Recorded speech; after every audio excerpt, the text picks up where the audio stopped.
कल हम लोग क्लॉक टॉपिक पे डिस्कस कर रहे थे। 4 बिंदुओं पे डिस्कस हुआ था। पहला ओवरलैपिंग। ओवरलैपिंग में क्या होता है, एंगल 0 हो जाएगा। फॉर्मूला वही रहेगा 11/2 m = 30 × h प्लस माइनस ए हमेशा 0 होगा। और हमें पता चलेगा कि हर घंटे एक बार संपाति हो रही है। 12 घंटे में 12 बार हो रही है, पर गणना हम 11 बार करते हैं क्योंकि 11 से 12 और 12 से 1 में 12 बजे वाला कॉमन होता है। दूसरा हम लोगों ने पढ़ा था अपोजिट। अपोजिट में जब भी कोई होगा तो 180 डिग्री पे होगा। फॉर्मूला वही रहेगा 11/2 m = 30 × h प्लस माइनस ए। अगर औकात कम होगी तो प्लस करते रहेंगे, औकात ज्यादा होगी तो क्या कर देंगे, हर घंटे एक बार अपोजिट होंगे।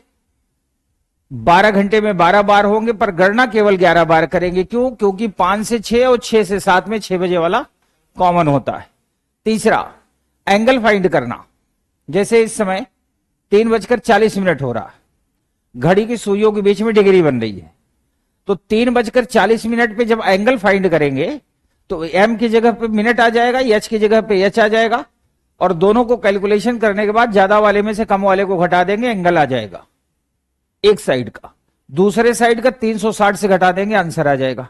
एंगल फाइंड करना 90 डिग्री सीखा था, ये 2 बार बनेगा, एक बार लेफ्ट में एक बार, हर घंटे 2 बार बनेगा। 12 घंटे में 24 बार बनेगा, पर गणना केवल 22 बार करेंगे क्योंकि 2 से 3, 3 से 4 में 3 बजे वाला कॉमन, 8 से 9, 9 से 10 में 9 बजे वाला कॉमन। इतनी ही कहानी थी। और एक सबसे इंपॉर्टेंट लाइन ये थी कि जब कोई सुई घड़ी में दोनों सुई एक इसी टाइम पे होंगी तो उनकी अगली मुलाकात 65 से ही 5/11 पे होगी। इसका मतलब यह हुआ कि अगर कोई घड़ी से आगे या पीछे मिलन हो रहा है 62 मिनट पे या 68 मिनट पे या 67 मिनट पे, तो इसका मतलब घड़ी या तो स्लो है या तो फास्ट। तो अब हम लोग जो अगला कॉन्सेप्ट पढ़ने जा रहे हैं, it is related to the slow and fast, धीमा और तेज। लिखिए,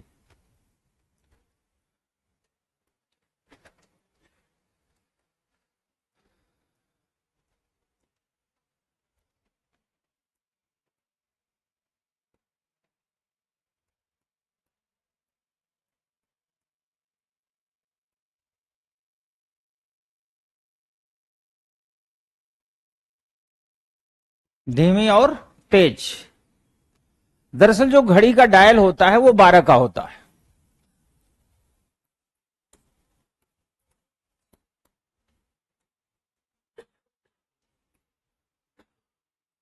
घड़ी का डायल 12 का होता है। 12 के डायल का मतलब 12 घंटे होते हैं, और 1 घंटे में कितने मिनट होता है, तो 12 घंटे में 720।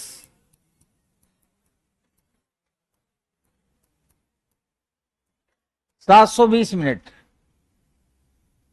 यहां से एक नियम बनता है, नियम लिखिए। कोई भी घड़ी, कोई भी घड़ी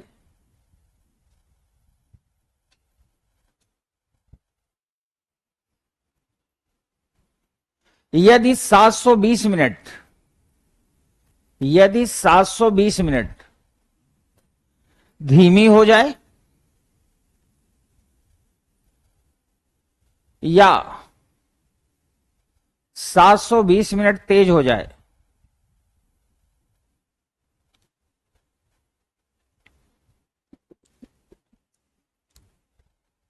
ब्रैकेट में लिख लो चलते चलते।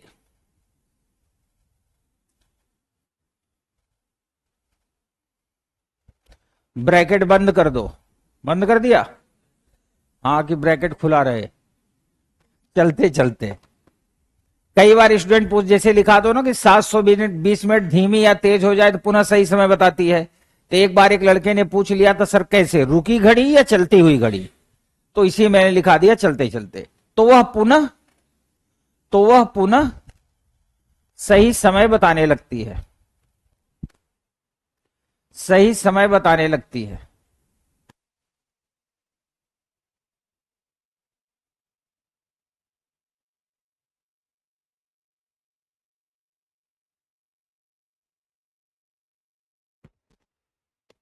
सात सौ बीस मिनट धीमी हो जाए या तेज हो जाए तो पुनः सही समय बताने लगती है।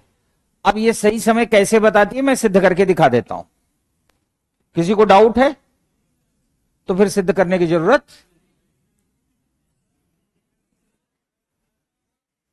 जरूरत है। हाँ, मान लिया घर वालों ने पूछ लिया घड़ी कैसे धीमी हो रही, तो कैसे सिद्ध करोगे? फिर कहोगे बस हो रही है।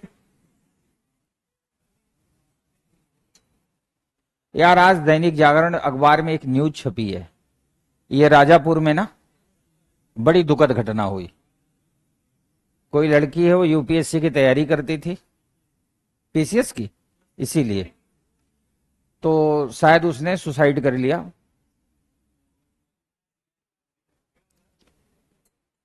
अबे तो पुलिस बताएगी या तो वो बताएगी, हम कैसे बताएंगे? पर ये दुखद है क्योंकि ये जो एरिया है ना राजापुर वाला, अभी थोड़ा सा बड़ा नेगेटिव एरिया हो गया। और हॉस्पिटल लोग लेके गए, जब डॉक्टर ने बताया कि वो इस दुनिया में नहीं रही तो भाग गए। और हॉस्पिटल लेके कौन गया था? रियलिटी है, आप दैनिक जागरण अखबार उठाइए, लाइब्रेरी वाला उसको लेके गया था। अब दो बातें, क्योंकि आप भी स्टूडेंट हैं हमारे, केजीएस में पढ़ रहे हैं, मैं आपको दो जीवन का मंत्र दे दूं। आत्महत्या किसी बात का समाधान नहीं होता, आत्म उन्नति समाधान होती है, पहली बात। दूसरी बात, जो ये जीवन आप जी रहे हैं ये आपके माता पिता ने दिया है, आप इसको नहीं लेके आए थे। तो जब ये जीवन ही माता पिता द्वारा दिया गया है तो आपके पास अधिकार नहीं है इसको समाप्त करने का। तीसरी बात, परिस्थितियां कितनी भी बदल जाएं, कितनी भी बदल जाएं, पूरी दुनिया नष्ट हो जाए, भोजन न मिले, पानी न मिले, आप प्रकृति की बनाई हुई एक, जैसे कहते हैं ना, खूबसूरत निशानी है। तो आप अंतिम समय तक सरवाइव करने की कोशिश करें। मुझे नहीं लगता दुनिया में कोई ऐसी बात है जो व्यक्ति को सुसाइड की ओर ले जाती है। दो रीजन हो सकता है, मुझे क्या लगता है। पहला reason, pressure of the family. घर वाले कई बार इतना दबाव दे देते हैं, ये वैसे ही होता है जैसे नट बोल्ट होता है ना, नट बोल्ट। आप बोल्ट में नट कसते जाओ कसते जाओ कसते जाओ, थोड़ी दूर तक कसेगा, फिर ज्यादा कस दोगे चूड़ी क्या हो जाती है, फेल हो जाती है। तो पहली गलती उन मदर फादर की है जो अपने बच्चों को मैदान में भेज दिए, और मैदान में जब भेजे तो अपने बच्चे की एनालिसिस भी नहीं किए। एक बात बताइए, अगर मेरे पापा आज चाहें कि मैं फुटबॉल खेलूं, वो भी रोनाल्डो के खिलाफ, एक किक मारेगा, न मैं बचूंगा न फुटबॉल।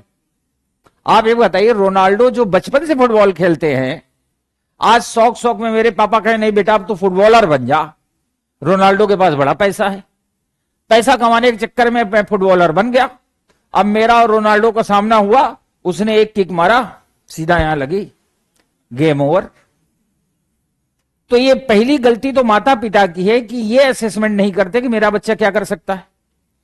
और अगर मान लिया उन्होंने ये असेसमेंट नहीं भी कर पाते, मान लो नहीं कर पाते, कम जानकारी है, तो बच्चे से कहें बेटा जाओ, ये तुम्हारा जीवन है, युद्ध करो, परिणाम की चिंता ना करो।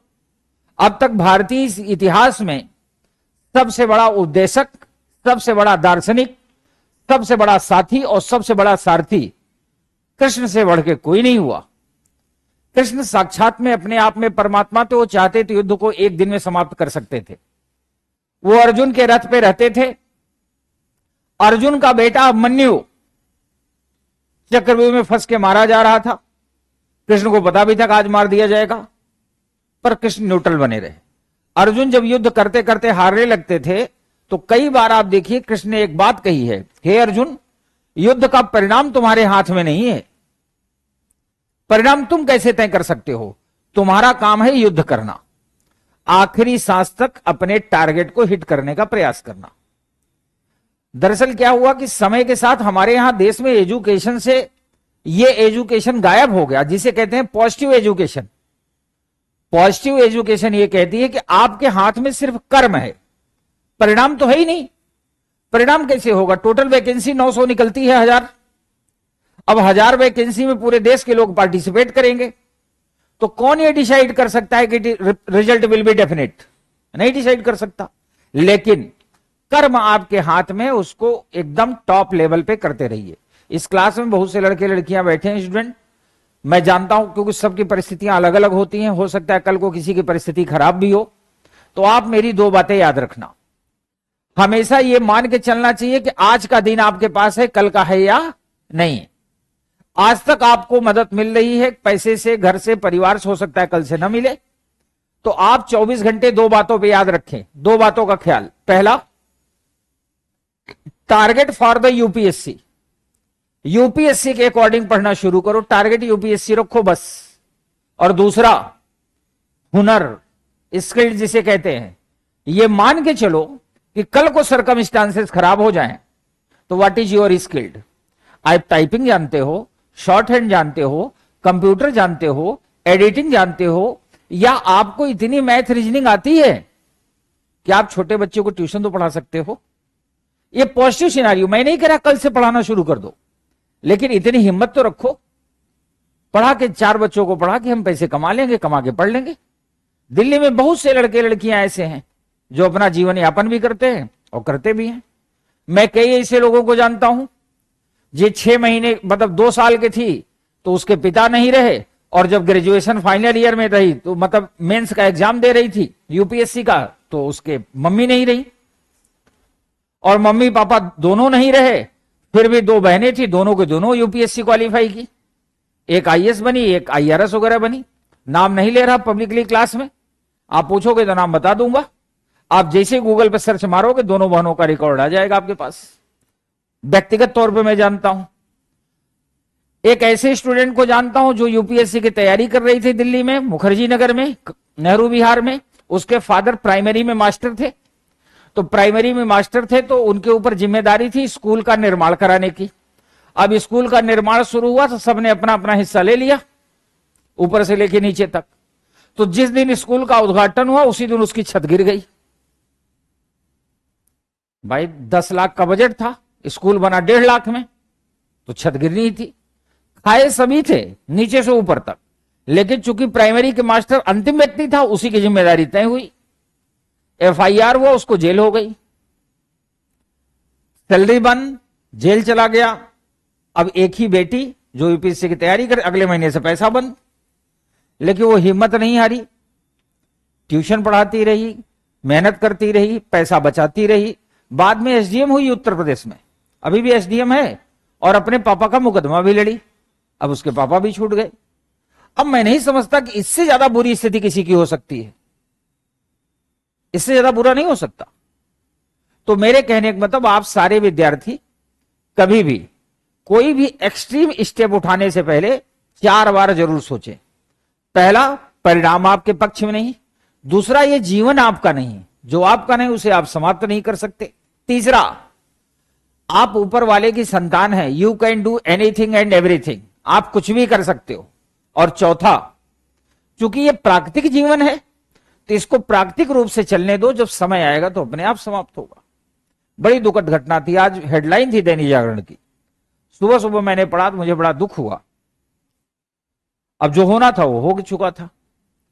तो आप लोग एक बात याद रखें, इन सब चीजों का बड़ा मतलब है, छोटी छोटी बातें, छोटे छोटे प्रसंग मैं आपको बताता रहूंगा। एक बहुत छोटा सा प्रसंग है, शेयर कर दूं, ऑनलाइन वाले भी बच्चे हैं, फिर आते हैं टॉपिक पे।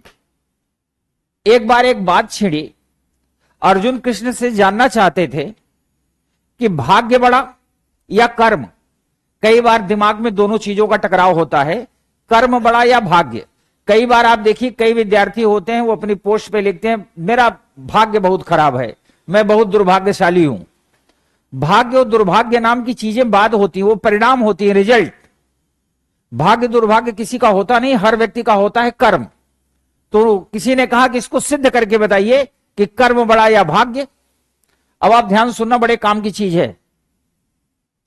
जब महाभारत का युद्ध हो रहा था तो धृतराष्ट्र महाराज थे और हस्तिनापुर बहुत बड़ा एम्पायर था। उस टाइम के जितने भी विद्वान थे जो ज्योतिष कैलकुलेशन कर लेते थे, उनको बुलाया गया। महाराज धृतराष्ट्र अपने बेटे दुर्योधन से बहुत प्यार करते थे, जैसा कि आप लोग भी जानते हो, उसीलिए तो महाभारत हुआ था। तो उन्होंने उसकी कुंडली बनवाई और जो स्वामी थे, जो बनाए थे, उनसे कहे आप इसकी कुंडली देख के बताइए कि इसके भाग्य में राजयोग है या नहीं, ये राजा बनेगा कि नहीं। तो उन्होंने कहा हाँ राजन, इसके सारे ग्रह नक्षत्र अपनी जगह सेट हैं और ये चक्रवर्ती सम्राट बनेगा, एक दिन राजा जरूर बनेगा। ये बचपन में भविष्यवाणी हो गई थी। अब ध्यान से सुनना, ये होना था उसको, लेकिन दुर्योधन पूरे जीवन काल में जितने भी कर्म किए एक भी सही नहीं किए। हर जगह कपट करता रहा, कर्म अपने हिसाब से बिगाड़ता रहा। लास्ट में कर्म को इतना खराब कर लिया कि उसके चाचा के लड़के पांडवों से उसकी ठन गई, और ठन इस लेवल पे गई कि वो किसी बात को मानने को तैयार नहीं, युद्ध पे रेडी हो गया। अब जब युद्ध शुरू हुआ तो ज्योतिषाचार्य को फिर बुलाया गया, कहा गया इसकी कुंडली देख के बताइए कि राजा बनेगा। तो उन्होंने कहा ये चक्रवर्ती सम्राट बनेगा। तो धृतराष्ट्र को लगा कि जब मेरा बेटा राजा बनेगा ही, इसका मतलब युद्ध भी जीतेगा। उन्होंने युद्ध का ऐलान कर दिया, युद्ध शुरू हो गया। अब ध्यान से देखना, भाग्य में अभी भी है राजा बनना, अक्कर में देखो कैसे पलटता जा रहा है। युद्ध शुरू हुआ, 3-4 दिन युद्ध चला। 3-4 दिन के बाद जब भीष्म मारे गए तो लगभग कौरव सेना टूट चुकी थी। तो उन्होंने फिर ज्योतिषाचार्य को बुलाया, कहा आप ठीक से मेरे बेटे की कुंडली देखिए, ये राजा बनेगा या नहीं। तो उन्होंने कहा हां राजन, सारे प्लैनेट्स बिल्कुल एक लाइन में हैं, ये राजा बनेगा ही बनेगा। युद्ध चलता रहा। फिर 2 दिन बाद बुलाए, क्योंकि फिर बहुत सेना मारी गई, द्रोणाचार्य मारे गए, कर्ण मारा गया, पांडव पक्ष जिंदा रहता, इधर वाले मारे जा रहे हैं। जब अगले दिन उनको बुलाया, कहा आप इनकी कुंडली को थोड़ा ढंग से देखिए क्या हो रहा है। तब उस व्यक्ति ने जो कहा था ध्यान से सुनना। उन्होंने कहा हे राजन, तुम्हारे पुत्र के भाग्य में राजयोग था, अभी भी है, लेकिन उस कुरुक्षेत्र में कुछ ऐसा हो रहा है कि जो प्लैनेट्स इसकी कुंडली में काम कर रहे हैं वो प्लैनेट्स वहां काम नहीं कर रहे। तो उन्होंने कहा ऐसा कैसे हो सकता है। कहा वहां कुछ ऐसा है जो प्लैनेट का डायरेक्शन चेंज कर देता है। कैसे। तो उसी पे फिर बुजुर्ग ने इसको डिफाइन किया कि भाग्य नहीं कर्म बड़ा होता है। तो पूछे कैसे। कहें जब अर्जुन और दुर्योधन दोनों कृष्ण के पास मदद मांगने गए तो कृष्ण ने ऑफर दिया कि एक तरफ मेरी सेना रहेगी, एक तरफ मैं अकेला रहूंगा। मेरी सेना युद्ध करेगी पर मैं युद्ध भी नहीं करूंगा। तो दुर्योधन ने अपना कर्म क्या किया, दुर्योधन ने सेना का चुनाव किया और अर्जुन ने कृष्ण का। तो कृष्ण जिस पक्ष में है, ये कर्म की बात है ना। आपके पास 2 ऑप्शन थे, आपने सेना चुन लिया, एक ने कृष्ण को चुन लिया। तो जिसने सेना चुन लिया वो सेना का परिणाम पा रहा है, जिसने कृष्ण को चुना वो कृष्ण का परिणाम पा रहा है। इसका मतलब यह हुआ कि हमारे जन्म से हमारे कर्म निर्धारित नहीं होते, बल्कि हमारे कर्म से हमारे जन्म की स्थिति निर्धारित होती है। इसलिए आप लोगों से एक रिक्वेस्ट है मेरी, जब तक मेरी क्लासेस चलती रहेंगे बीच बीच में आपको पॉजिटिव करता रहूंगा, लेकिन कभी भी जीवन में नेगेटिव होना तो थोड़ी देर विचार जरूर करना, और इतना नेगेटिव कभी ना होना कि कोई एक्सट्रीम स्टेप उठाना। Now come to the point. अब हम सिद्ध करने जा रहे हैं कि घड़ी कैसे चलती है, सही और खराब। अब मैं आपको सिद्ध करके बताऊंगा 720 मिनट में कैसे ये घड़ी जो है स्लो और फास्ट, स्लो होती रहे या फास्ट होती रहे, 720 मिनट स्लो या फास्ट होने के बाद कैसे पुनः सही समय दिखाती है। इसी को मैं सिद्ध कर रहा हूं। मैंने 2 घड़ी जाके सिविल लाइन से खरीदी। कहां से? सिविल लाइन से। और दोनों घड़ी में 8 बजा दिए। जब मैं घड़ी खरीद रहा था तो दुकानदार से कहा एक खराब घड़ी देना, एक सही। तो उसने कहा सर ये सही घड़ी, ये खराब। हमने कहा खराब की विशेषता क्या है? तो उसने कहा कि हर घंटे 10 मिनट तेज हो जाएगी, हर घंटे 10 मिनट तेज हो जाएगी। हमने कहा ठीक है दे दो। अब जब इसमें 9 बजेंगे तो इसमें कितना बजेगा? 9 बजकर तेज चल रही है ना, समझ गए? फिर मैं गया दुकानदार से, काम का भाई ये घड़ी वापस ले लो, कोई और तेज घड़ी दो। तो उसने कहा सर ये दूसरी घड़ी ले जाइए, ये 1 घंटे में 40 मिनट तेज हो जाती है। कितना? 40। तो जब इसमें 9 बजेंगे तो इसमें कितना होंगे? 9:40। फिर मैं दुकानदार के पास गया, क्योंकि मुझे इतने में ही बताना है ना, थोड़ा थोड़ा तेज करूंगा तो फिर तो पूरा बोर्ड खत्म हो जाएगा। फिर मैंने कहा कोई और तेज घड़ी दो। तो कहा सर इससे जो तेज चलेगी उसे घड़ी नहीं घंटा घर कहते हैं। हमने कहा घंटा घर ही दे दो। उसने कहा मैं आपको एक ऐसी घड़ी दे रहा हूं जो 1 घंटे में 60 मिनट तेज चलेगी। कितना? 60। डाइजेस्ट हो रहा है नहीं?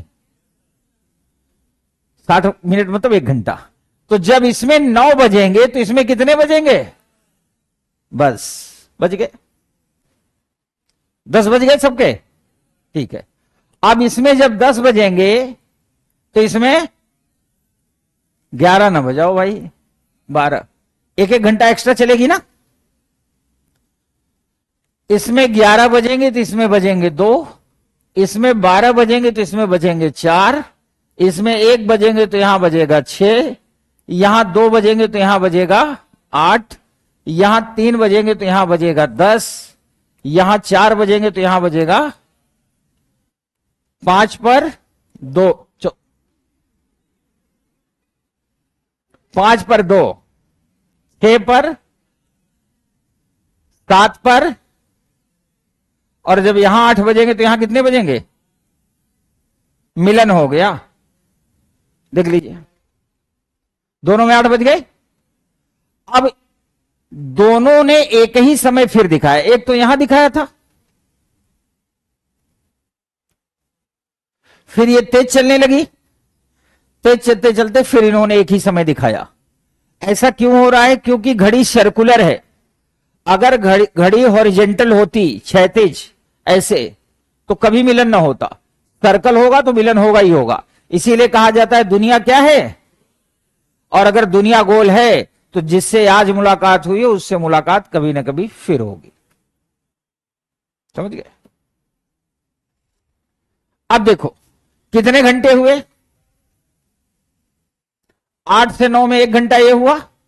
2, 3, 4, 5, 6, 7, 8, 9, 10, 11 और ये 12 घंटे को मिनट में कन्वर्ट कर दिया तो कितना आ गया? अब आपको एकदम क्लियर हो गया कि कोई भी घड़ी जिसका डायल, याद रखना, जिसका डायल 12 का होगा वो 720 मिनट बाद पुनः सही समय दिखाएगी। और यही अगर घड़ी का डायल 24 का हो जाए तो 24 गुणित 60, 24 को क्या मतलब 24 घंटे हो गए, 1 घंटे में 60 मिनट, तो ये कितना हो जाएगा? 1400। ये यूपीएससी में आ चुका है। अब मुझे लगता है यूपीएससी का अगर दिमाग ज्यादा खराब करना होगा तो घड़ी 36 घंटे का कर देगा। तो 36 गुणित 60, 48 का कर देगा तो 48 गुणित 60, जितने का डायल होगा उतना गुणित 60। क्लियर? अब आप चाहो तो इसे नोट कर लो, फिर मैं क्वेश्चन करवाता हूं।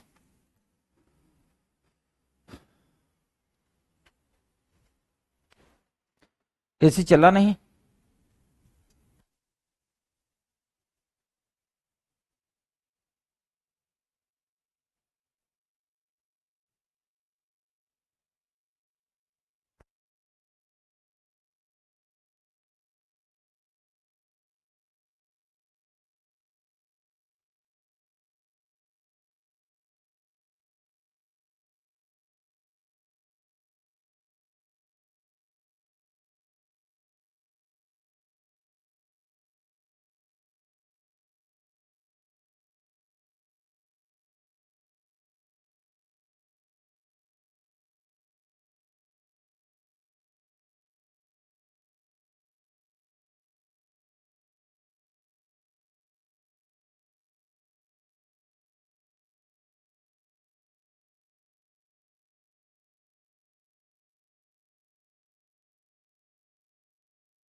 इंपॉर्टेंट ये है कि 720 मिनट तेज या धीमी होने पे पुनः सही समय बताते हैं, ये सबको पता होता है।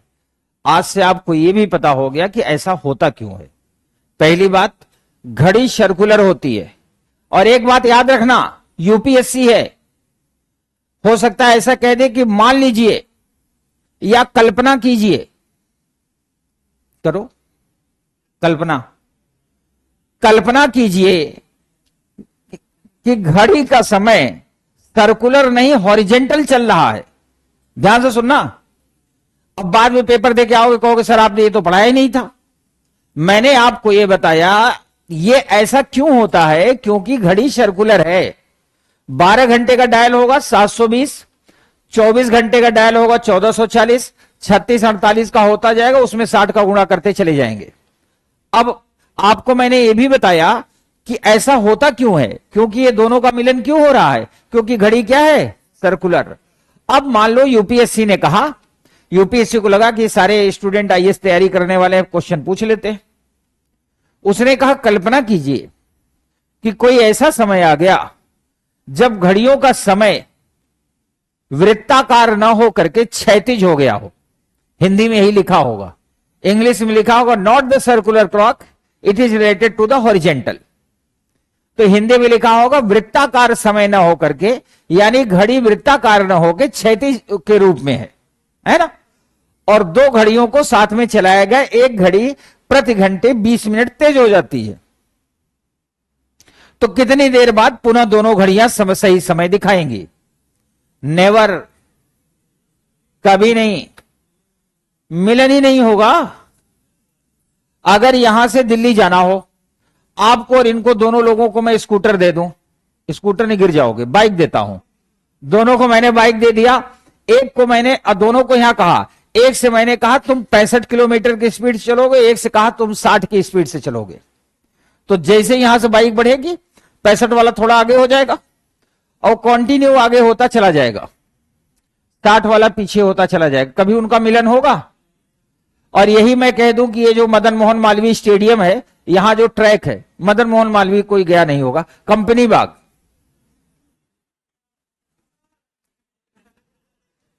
वो बेटा जो पेड़ पे लिखा रहता है वो आप ही लिखे थे, ऐसे खुरज खुरज के दिल बना हुआ था, उस पर तीर लगाओ तो मैं समझ गया अपना ही कोई शिष्य है। तो कंपनी बाग में ट्रैक बना हुआ है पैदल चलने का। अब अगर आप दोनों को मैंने उस ट्रैक पे गाड़ी दे दिया, मान लिया परमिशन दिला के, अब आप दोनों उसमें ये 65 की स्पीड से, आप 60 की स्पीड से चलना शुरू किए, तो इनकी गैप हमेशा बढ़ता जाएगा।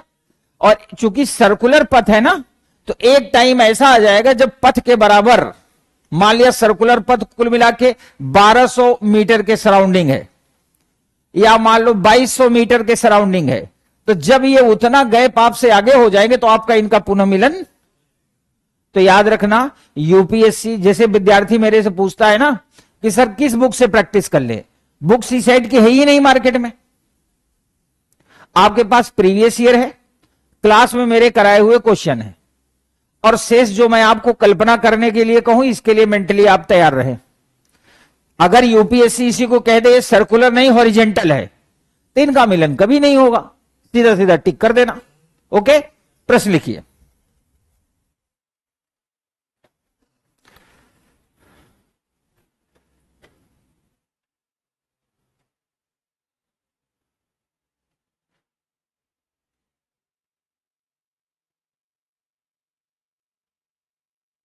देखो, एक कोई ऑनलाइन वाला लिख रहा है, सर कल्पना गुस्सा है मेरे से।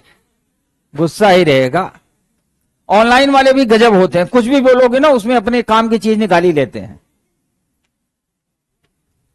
हाँ वही, ऑफलाइन में निकाल नहीं सकते, निकालेंगे मैं तुरंत जो है पेड़ खुदवा दूंगा। ऑनलाइन वाले कुछ भी कर सकते हैं। लिखिए, एक घड़ी जो कि, आसान करूं या टफ? टफ। एक घड़ी जो कि प्रत्येक 15 मिनट में, प्रत्येक 15 मिनट में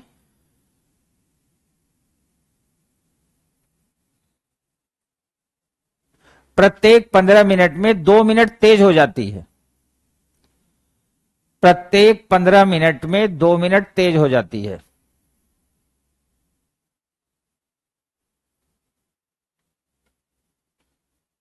यदि मंगलवार सुबह 11 बजे यदि मंगलवार सुबह 11 बजे उसे सही घड़ी के साथ मिलाकर मंगलवार सुबह 11 बजे सही घड़ी से मिलाकर चलाया जाए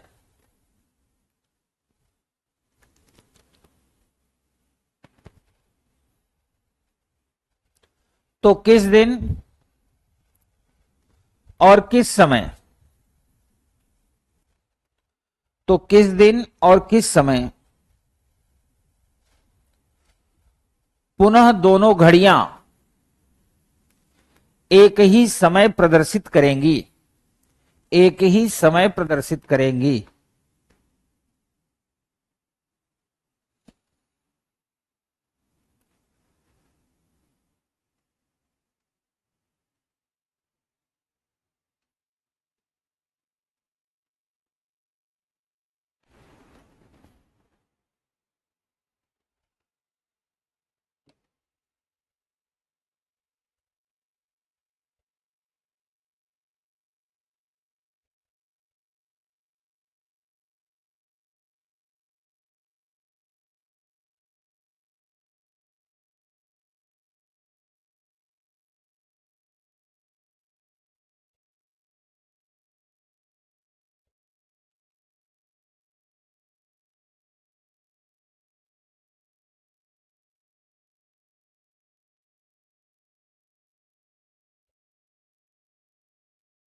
मंगलवार सेम डे या अगले मंगलवार, मतलब मंगलवार शाम को।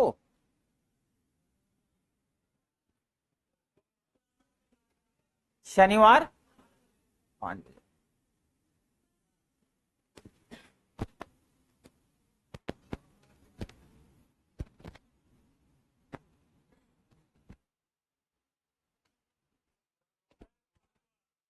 गुरुवार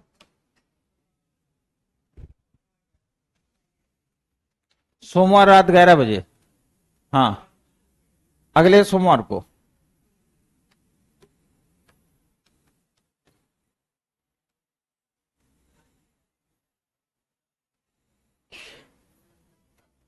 शुक्रवार 11 बजे।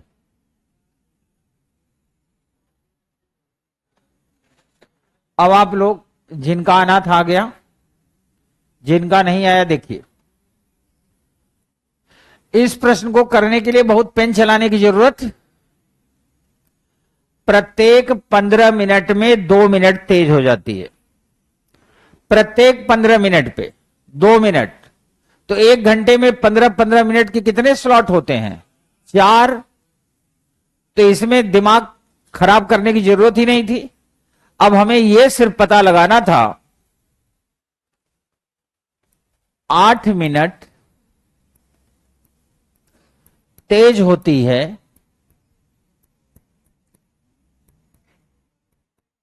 एक घंटे में। इसका मतलब यही हुआ 15 मिनट पे अगर 2 मिनट तेज हो रही है, जिसके नेटवर्क में ना हो हाथ उठाना, देखो पीछे वाला उठाया। एक घंटे में 15-15 मिनट कितनी बार आते हैं? 4 बार। तो अगर 15 मिनट में 2 मिनट तेज हो रही है तो 60 मिनट में 8 मिनट, तो 8 मिनट तेज होती है एक घंटे में, तो 1 मिनट तेज होगी 1/। ये तो बचपन में कक्षा 5 में पढ़ा होगा, चूंकि और इसलिए। पढ़ा है कि नहीं? यही 2-3 चीज तो पढ़ा होगा। एक तो ये मंथ गिनना, चूंकि और इसलिए। आप में से कौन है जिसने चूंकि और इसके लिए इसलिए सुना ही नहीं है? कोई है? इसका मतलब सबने सुना है। चूंकि कहां लगता है, इसलिए कहां लगता है, पता है? नहीं पता। चलो यहां चूंकि और इसलिए लगाने की जरूरत ही नहीं है। 8 मिनट तेज होती है एक घंटे में, तो 1 मिनट तेज होगी 1/। और हमें तेज कितना करना है? 700। तो 720 मिनट तेज होगी। 720 गुणित 1/8 90 घंटे में। अब आपको कुछ नहीं करना, केवल मंगलवार सुबह 11 बजे से 90 घंटे का सफर तय करना है ना? ये देखो, मंगलवार सुबह 11 बजे को हमने लिख दिया एएम। एएम पीएम क्या होता है? किसी को इसका फुल फॉर्म पता है? जिसको पता है वो हाथ उठाएं, और शेष को नहीं पता तो धरती पे हो ही क्यों? एएम पीएम का फुल फॉर्म ही नहीं पता। नहीं पता? पता है पर याद नहीं आ रहा। क्या बात है। अब ये वाला चुटकुला मैं इंग्लिश मीडियम में सुनाऊंगा। एक स्टूडेंट से मैंने पूछा, उसने कहा पता तो मुझे सब है पर याद नहीं यार, मतलब नेटवर्क में आ नहीं रहा है। चलिए, किसको पता है एएम पीएम को फुल फॉर्म? फिर से हाथ उठाओ। जो हाथ उठाएंगे उन्हीं में से किसी एक से पूछूंगा। ठीक है, आप बताओ। ठीक है, क्या होगा? यही। इधर किसी को नहीं पता? पता है? बताओ। हाँ, प्राइम मेरिडियन। प्राइम मेरिडियन और एएम का? एएम का नहीं, पीएम का प्राइम मेरिडियन और एएम का आईएम मेरिडियम।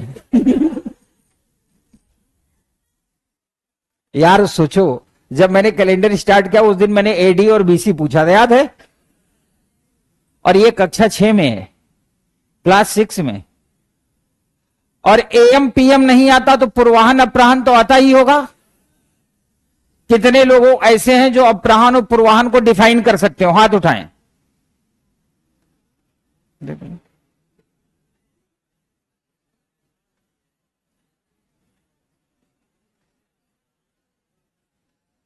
चलिए कोई बात नहीं, बेइज्जती नहीं करता, कोई बात नहीं, आप कर लेंगे। चलिए सुनाइए। हाँ, आप ही तेज हैं, सुनाइए।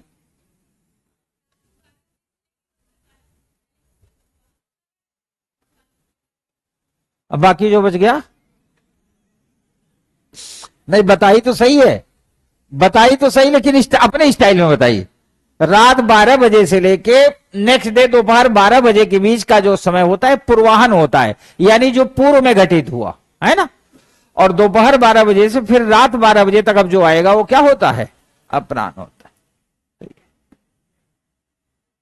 पर अपनी अपनी स्टाइल होती है। उसका कहना था रात 12 बजे से दोपहर 12 बजे तक पूर्वाहन होता है, बाकी जो बच गए।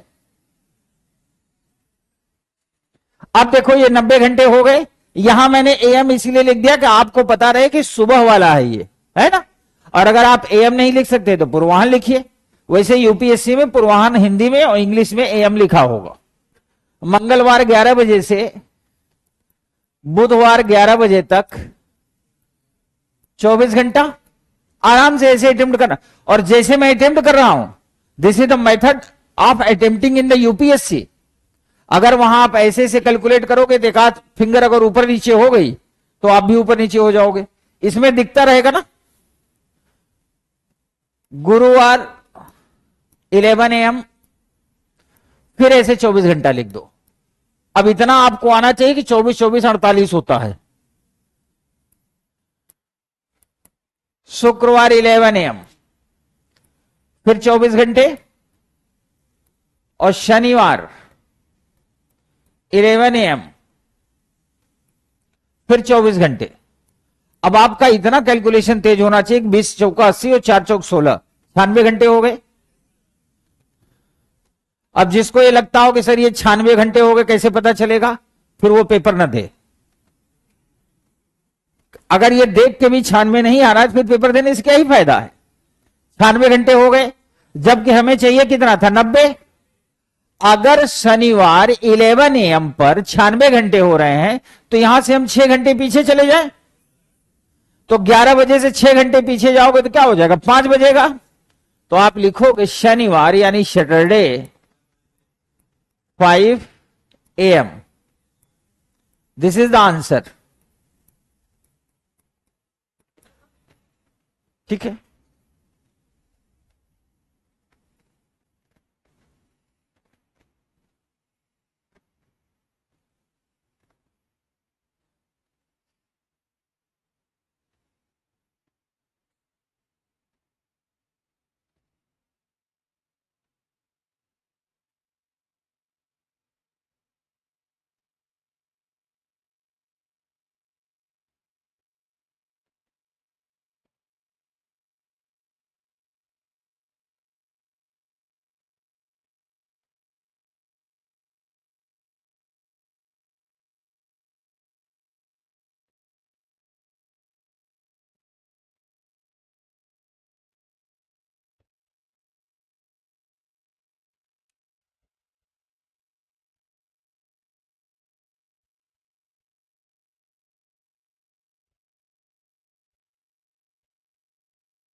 अगर छोटे छोटे फुल फॉर्म AM क्या है, PM क्या है, AD क्या है, BC क्या है, इतिहास किसे कहते हैं, भूगोल किसे कहते हैं, विज्ञान यानी साइंस किसे कहते हैं, अगर हमें डिफिनेशन नहीं पता तो ये बड़े दुर्भाग्य की बात है।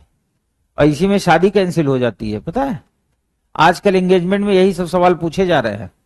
जब कभी एंगेजमेंट होनी हो तो मेरे से लिस्ट ले लेना 12-15 क्वेश्चन की, रट के जाना।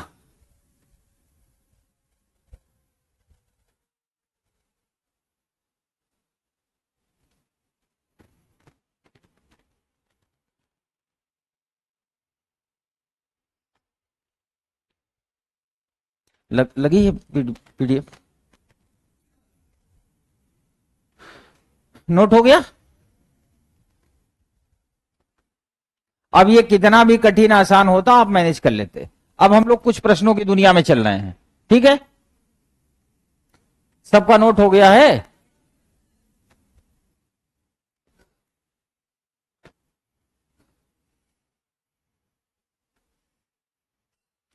पहला प्रश्न ही धमाकेदार करते हैं, काफी देर से क्लास चल रही है। इसके बाद मैं आपको बताऊंगा कि पेपर और पेन क्यों नहीं मांगना चाहिए, लेकिन पहले इसका आंसर आएगा तब। सॉल्व करिए सारे लोग, ऑनलाइन वाले ऑफलाइन वाले सारे लोग, सॉल्व दिस क्वेश्चन।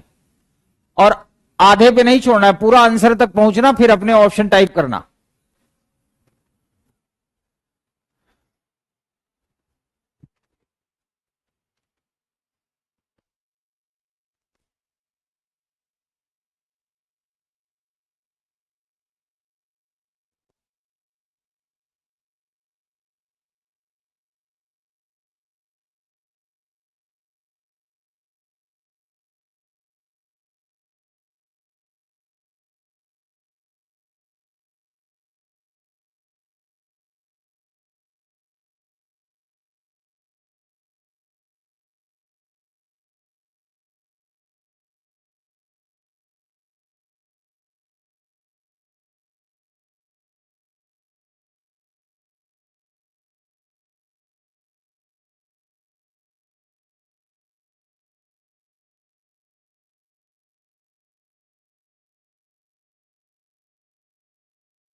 आप में से कितने लोग हैं जिसे ये प्रश्न ही नहीं समझ में आ रहा है? देखो, तो अभी तक बताए क्यों नहीं? कह रहा है यदि घड़ी की सुइयां आपस में हर 66 मिनट के बाद मिलती हैं, आपस में हर 66 मिनट के बाद मिलती हैं, और घड़ी टॉपिक जब शुरू हुआ तो पहला कॉन्सेप्ट ही मिलन का बताया था। मिलन तो हो रहा था ना, हर घंटे मिलन हो रहा था। तो उसका यही कहना है कि अगर दोनों एक दूसरे के ऊपर है और उनका अगला मिलन 66 मिनट पे हो रहा है, तो यार हम आईएएस की तैयारी कर रहे हैं ना, अगर हम हमेशा 2 इंटू 2 इक्वल टू 4 रट के जाएंगे, फिर कहां से यूपीएससी में होगा? कॉन्सेप्ट मैंने पढ़ा दिया, अभी जब मैं एक्सप्लेन करूंगा तो आपको लगेगा हाँ ये तो पढ़ा था। आप थोड़ा सा दिमाग लगाओ। कई बार विद्यार्थी हमसे कहते हैं सर क्वेश्चन देते हो सोल्यूशन नहीं देते हो। सोल्यूशन इसलिए नहीं देते, सोल्यूशन दूंगा तो टिक करके बैठ जाओगे, सोल्यूशन नहीं होगा तो बार बार सॉल्व करोगे। मैं तो चाहता हूं आप सोचिए ना ज्यादा से ज्यादा। तो आपको पहले तो यह पता लगाना है मिलन कब होता है। अब मिलन हो रहा है 66 मिनट पे, तो पहले तो आपको यह पता लगाना है कि तेज चल रही है धीमी, और वही पूछ रहा है कि पूरे दिन और रात, दिन और रात मिला के कितने घंटे होते हैं? 24। तो 24 घंटे बाद परिणाम क्या होगा यही पूछ रहा है। सोचो, सोच लिया?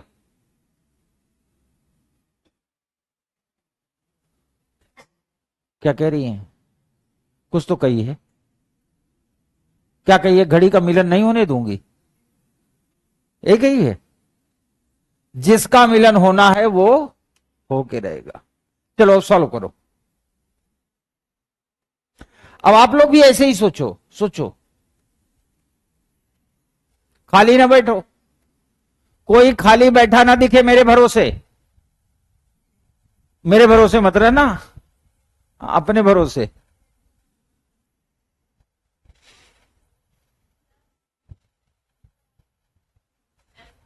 आ गया है? क्या आया? ए, सही है।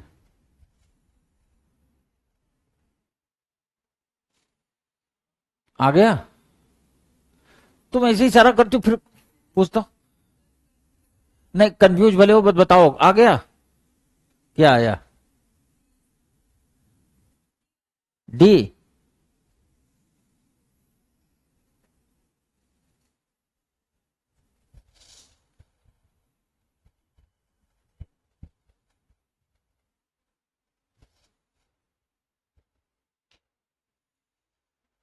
चलिए हो गया।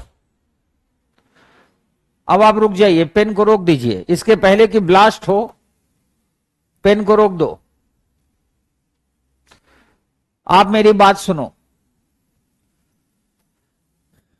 जब ये बैच स्टार्ट हुआ था तो शुरू के 2 दिन लगभग 4 से 4.5 घंटे कोई टॉपिक नहीं चला था, सिर्फ इस बात पे निकाल दिया था मैंने कि what about the CSAT.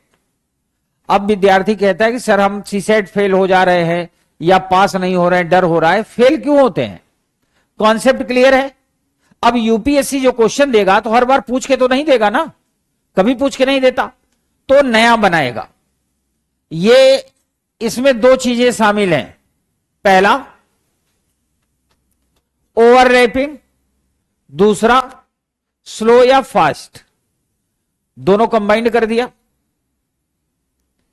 Negative ना रहो, पॉजिटिव हो जाओ, मेंटली पॉजिटिव हो जाओ, प्रेशर ना लो। नहीं तो उधर से प्रेशर फिर इधर आने लगता है मेरे दिमाग में। बहुत से लोग नेगेटिव हैं इस वक्त।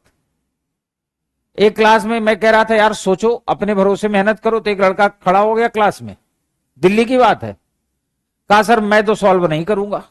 हमने कहा क्यों? कहा फीस इसलिए दिया है कि आप सॉल्व करें मैं नोट करूं। हमने कहा ऐसी ही बात है, तो फीस दिए हो, मैं सॉल्व करूंगा आप नोट करोगे, तो आपके पास केवल नोट्स बन के रह जाएगा, आपका सिलेक्शन नहीं होगा। आप सोचेंगे तो आपका सिलेक्शन होगा। इसी सब्जेक्ट में नहीं, किसी भी सब्जेक्ट में जितना आपके हाथ में है वही आपका है। हमारा काम है आपको सोचने का तरीका बताना, सोचना काम आप है। इधर देखिए, यदि घड़ी की सुइयां आपस में हर 66 मिनट के बाद मिलती हैं,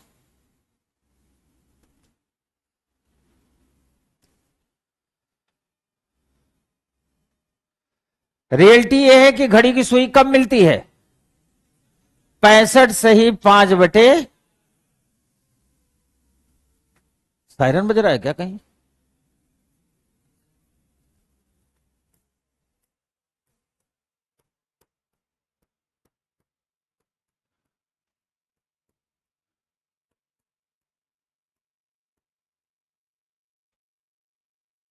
ये सबको समझ में आया? रियलिटी ये है कि 65 से ही 5/11 मिनट पे मिलन होता है, मिलन हो रहा है 66 पे, तो कितना एक्स्ट्रा? 6/11। अब पहला सवाल ये है, मैं हाथ उठवाऊंगा और आपको बिना सोचे झटके में हाथ उठाना है।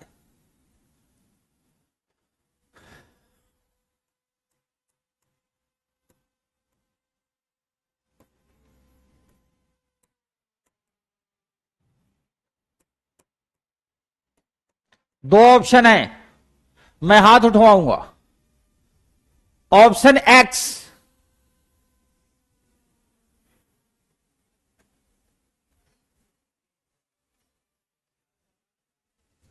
ठीक है, याद रखना किसी का हाथ नीचे ना रहे, जिनको उठाना हो उठा लेना, ठीक है, करो नीचे अब, और देख लिया। ऑप्शन वाई, तुम लोगों का कौन सा ऑप्शन है ही नहीं? अच्छा, जेड भी बना दो।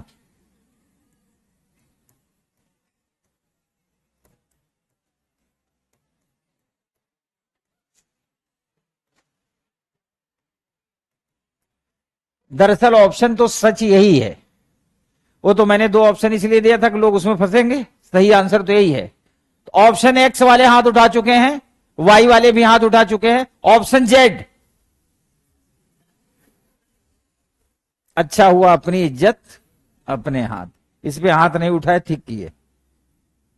अब आप देखिए कितने दुर्भाग्य की बात है, अभी भी तेज और धीमे में भी अगर प्रॉब्लम है, जैसे यूपीएससी ये कहता है कि जीएस में 40 क्वेश्चन के बाद अगर आप बहुत टैलेंटेड हैं तो 35, 38, 40 क्वेश्चन के बाद आप सही सही एक ऑप्शन टिक नहीं कर सकते। जो टॉपर्स हैं उनकी भी बात कर रहा हूं। फिर वो जो बचे हुए क्वेश्चन होते हैं उनमें दो ऑप्शन एलिमिनेट करते हैं और दो में चांस लेते हैं। अब अगर इसमें आपको एलिमिनेट करना होगा तो कहां एलिमिनेट करोगे? पहले तो यह पता हो कि धीमी हो रही है तेज। अब जिन लोगों ने धीमे में हाथ उठाया था उनकी खबर मैं बाद में लूंगा, पहले मैं तेज वालों को एक्सप्लेन करता हूं। कहां है तेज वाले? उठाओ, देखा था मैंने, हाँ उठा लो, अपनी इज्जत अपने हाथ, हाँ बस ठीक है।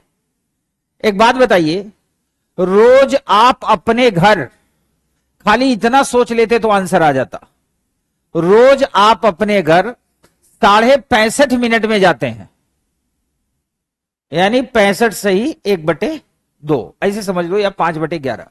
रोज आप अपने घर 65.5 मिनट पे पहुंच जाते हो।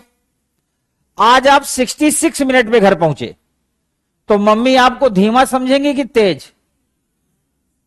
तेज अगर अभी भी समझ रही है ना तो मेरे से तुम हरिद्वार का टिकट ले लो, और हरिद्वार रुकना नहीं, वहीं से दूसरी बस पकड़ के ऋषिकेश और सीधा गंगोत्री हिमालय में चली जाना, वहीं तपस्या करो।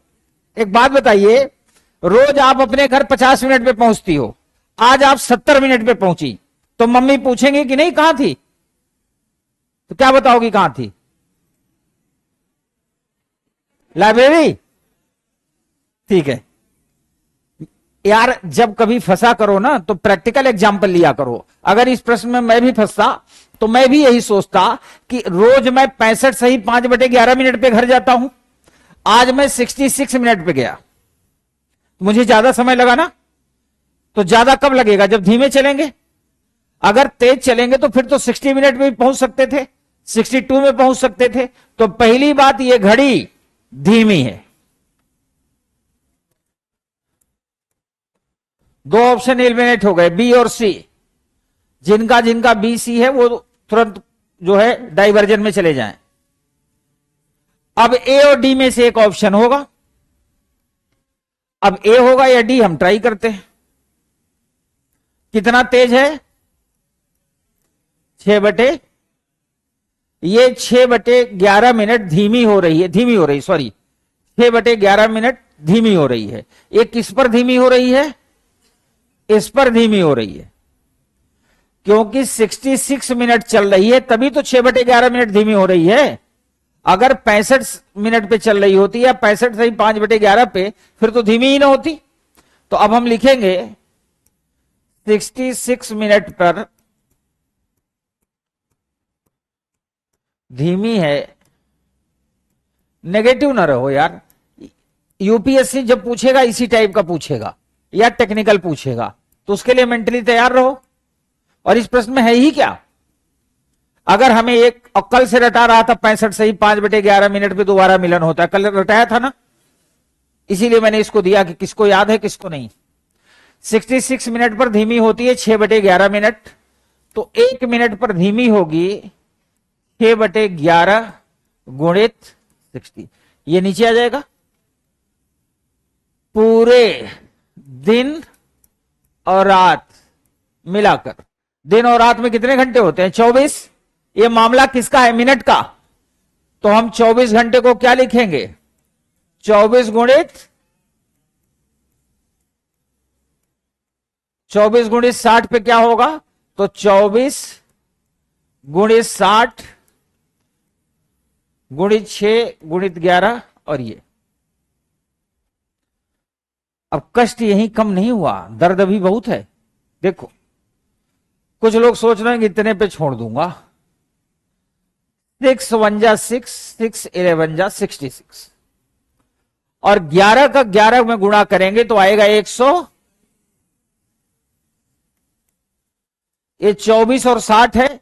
अब आपको 60 लिख के 24 लिख के ऐसे ऐसे वाला गुणा करने की जरूरत नहीं। आप 24 में 6 का गुणा करिए, 0 लगाइए। 6 चौके 24, 6 दूनी 12 2, और यहां है 0, यानी 1440/121 आंसर में है नहीं। तो अब हम चलेंगे अगले पेज पर, बाद में मैं इसको ओपन कर दूंगा नोट करने के लिए। 1440/121। आज आपको मैं भाग देना भी सिखाता हूं। अब अगर 1440 में 121 से भाग देना है तो जनरली मन में यही आता है कि कोई फायदा नहीं है, लेकिन है फायदा। 121 की जगह अगर यहां लिखा होता 14,40,456 और उसमें 3,452 से भाग देता तो भी हम भाग देते। कैसे भाग देते हैं सीखो, और अपने बच्चों को ऐसे ही सिखाना। यही आशावादी होना अच्छी बात है। उसको उम्मीद है कि देर सवेर उसका विवाह होके रहेगा, अब विवाह होगा तो फिर बच्चे भी होंगे, और बच्चे स्कूल में पढ़ने भी जाएंगे। बहुत बढ़िया। इधर देखिए, अब ये 3 अंकों का है। हम अपने जीवन में बड़े मुश्किल से 20 तक पहाड़ा याद किए थे। ये है 121 का। तो आप भूल जाओ इस 1 को, समझ लो है ही नहीं। याद रखना, मैं लेफ्ट वाले को नहीं राइट वाले को भूला हूं, कि पता चला एग्जाम में मैं इसको भूल रहा हूं, तुम एग्जाम में इधर वाले को भूल जाओ, अकांड हो जाए। इधर वाले को भूलना, इकाई अंक को, है ना। अब ये है 12। अब 12 से हमें इसमें भाग देना है। 12 2 अंकों में है। 12 से भाग देने के लिए हमें केवल 2 अंक चाहिए। क्या है? 14। तो कितने बार जाएंगे? 1 बार। 12 1 कम 12, तो 1 ले गया।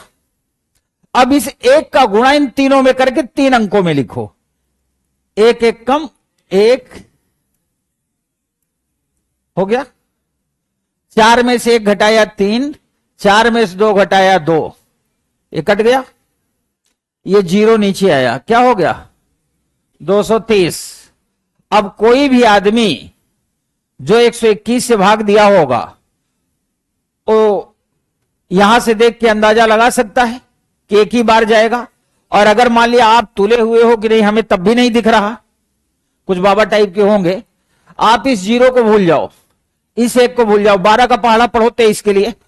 12 1 कम 12 दूना 2 बार जाएगा। अगर किसी का जा रहा हो बताना। 1 1 जा 1, 1 2 जा 10 में से 1 गया 9, 0, 109 आ गया। लेकिन ऑप्शन में अभी भी आंसर नहीं मिला। अब आपको जाना पड़ेगा दशमलव के पास। लोग सोच रहे हैं दशमलव लगेगा कहां, यहां लगा दो, और लगाने के लिए आप यहां भी लगा सकते हो, आपकी मर्जी, कोई फर्क नहीं पड़ेगा। अब आप जितने जीरो चाहो इस्तेमाल कर सकते हो। ये जीरो आया नीचे, अब हो गया 1090। असली खेल अब शुरू हुआ। फिर हम जीरो को भूल जाओ और एक को भूल जाओ। 12 नवैया 109 बार जाएगा। 9 एक कम 9, 9 दूनी 18, 9 एक कम 9 एक 10।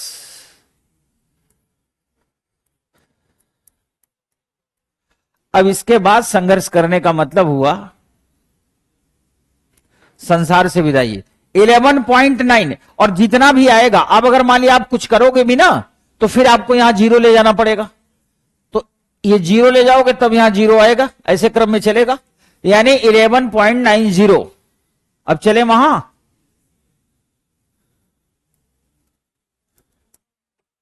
ऑप्शन डी इज द, फर्जी डांट खा रही थी, बता देती डी ही है एक बार में।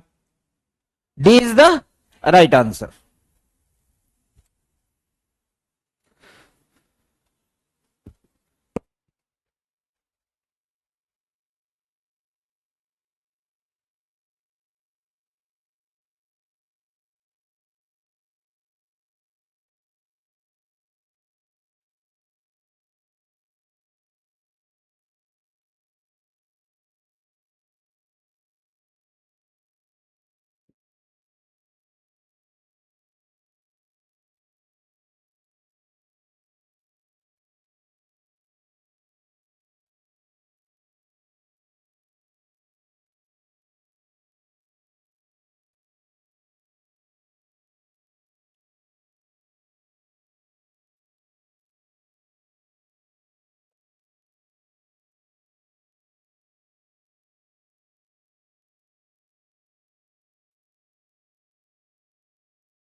डाउट है?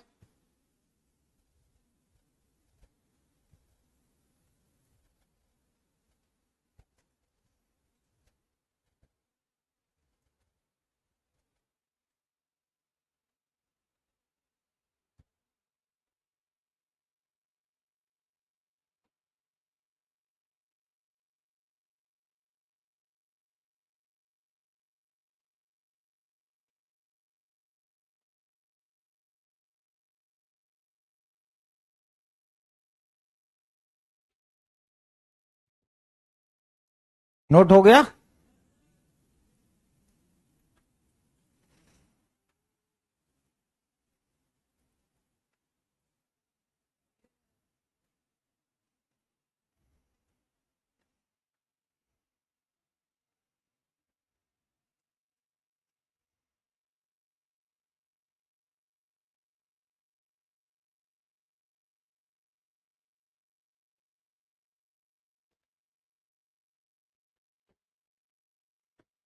जिनको ये लगता है कि 65 सही 5/11 कैसे आए, ये चमत्कार मैं कल कर चुका हूं। आप कल वाली क्लास में वो चमत्कार देख सकते हैं। ठीक है, ऐसे ना पूछा करो। नोट हो गया? भाग वाला नोट करना है किसी को?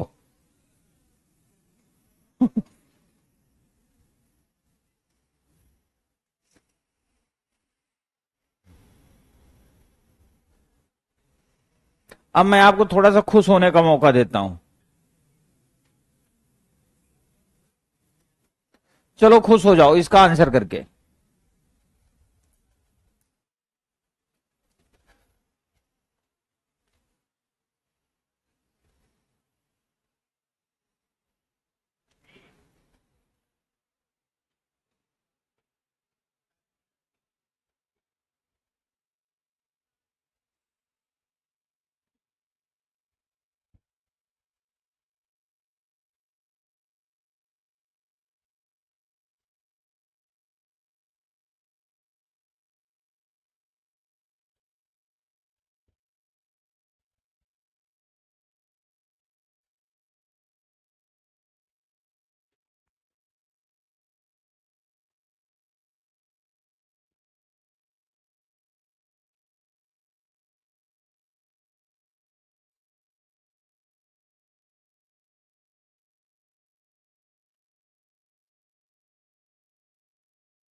अगर इस प्रश्न में भी खुश नहीं हो पाए तो अब नहीं होगे।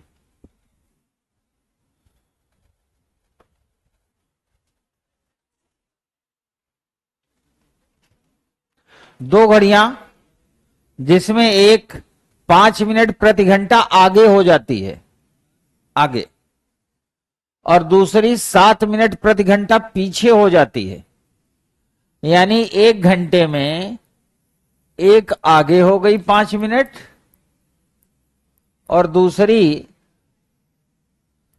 7 मिनट पीछे हो गई, यानी पहली घड़ी यहां हो गई और दूसरी,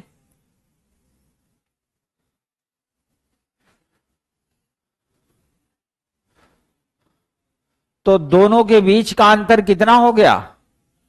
12 मिनट।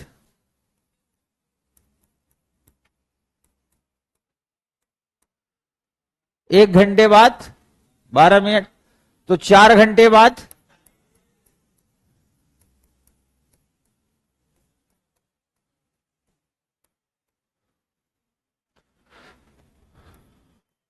जिसका 48 ना आ रहा हो वो हाथ उठाएं।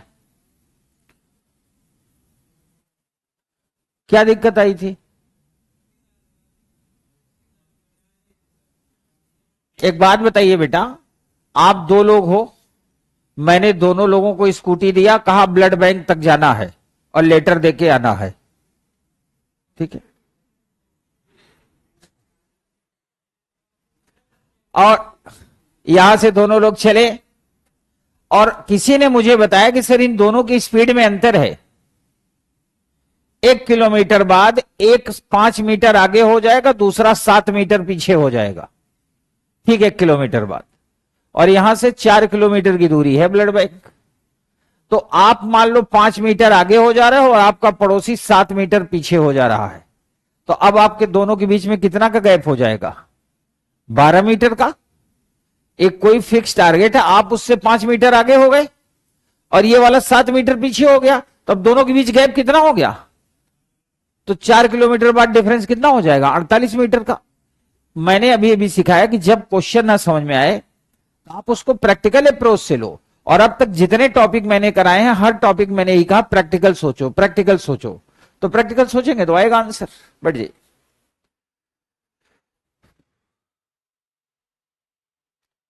अब एक आसान एक कठिन।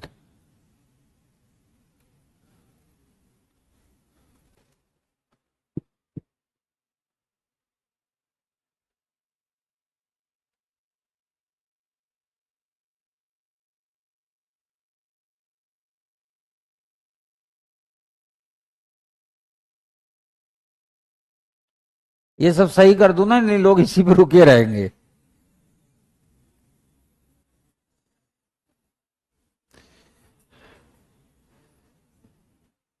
नहीं नहीं, ये वाला ना करो,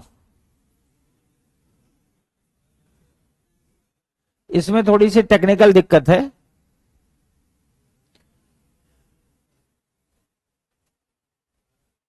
ये वाला करो।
आया?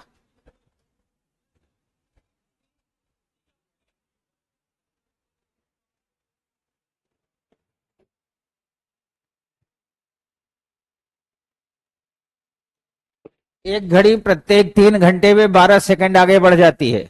3 घंटे में 12 सेकंड, तो 1 घंटे में 3 घंटे में 12,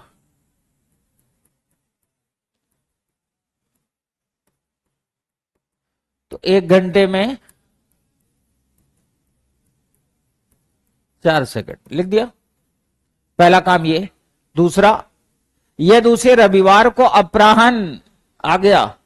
अपराह्न मतलब 3 PM। रविवार अपराह्न 3 बजे से सेट कर चालू किया, तो मंगलवार प्रातः 10 बजे क्या समय होगा? इधर देखिए, रविवार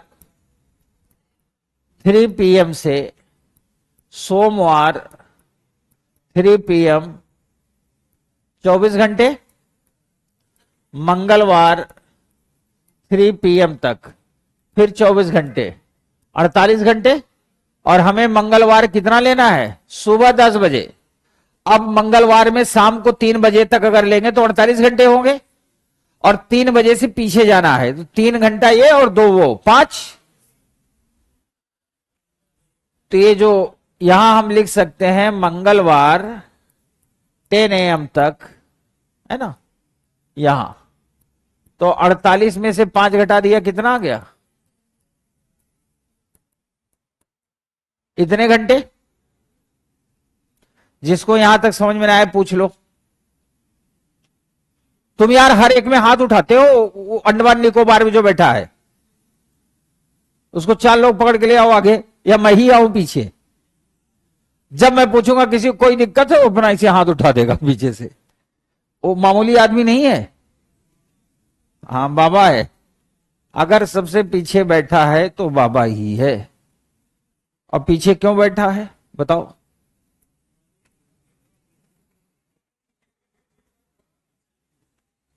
नहीं, पीछे जो विद्यार्थी बैठते हैं उनमें से बहुत अच्छे भी होते हैं, टैलेंटेड भी। पीछे वाले स्टूडेंट कई बड़े सीरियस कैंडिडेट होते हैं, ये मेरा पर्सनल एक्सपीरियंस है। होते खुराफाती हैं। कोई भी बात बोलो कि पीछे से आंदोलन करेंगे, लेकिन पीछे वाले maximum candidate are serious candidate, क्योंकि वो घर से लेट चलते हैं, वीआईपी होते हैं, तो लेट आते हैं तो पीछे बैठ लेते हैं। और कुछ ऐसे होते हैं कि सलमान खान की एक फिल्म आई थी तेरे नाम, देखा है? नहीं देखा? नहीं देखा तो फिर क्या देखा? तेरे नाम फिल्म देखो। उसमें एक लड़की से सलमान खान मोहब्बत करते हैं। कैसी लगी थी? फिल्म की पूछ रहा हूं। करा अच्छी लगी थी। मैं फिल्म की पूछ रहा हूं। मोहब्बत करते हैं और उनकी मोहब्बत लगभग वन साइडेड है। अब वन साइडेड मोहब्बत में क्या होता है पता ही है। लेकिन देखिए यहीं पे बैड लक आया। जब मामला फाइनल हुआ उसी समय उसका एक्सीडेंट हो जाता है। वो पागल खाने चला जाता है, और पागल खाने चला जाता है तो पागल खाने से उससे मिलने के लिए सारे जतन करता है। लास्ट में कूद फांद के वहां से भाग के आता है। जब वहां पहुंचता है तो पता चला उसकी डेथ हो चुकी है। तो स्वतः वहां से उठता है, चुपचाप कहां चला जाता है? पागल खाने। यानी वो फिर वहीं का आदी हो गया। ऐसे कई विद्यार्थी ऐसे होते हैं, जैसे मान लियो पहले भी आ गए ना और क्लास में कोई नहीं है तो आगे नहीं बैठेंगे। कहां बैठेंगे? पीछे बैठेंगे, वहां उनको सुकून मिलता है और वहां पे सारे टावर कनेक्ट करते हैं।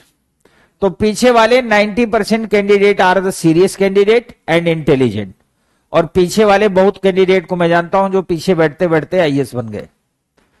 नेहरू विहार, दिल्ली, मुखर्जी नगर में कई कैंडिडेट बैठे थे तो पीछे बैठते थे और किसी से बात नहीं करते थे, क्लास करते थे, चुपचाप चले जाते थे।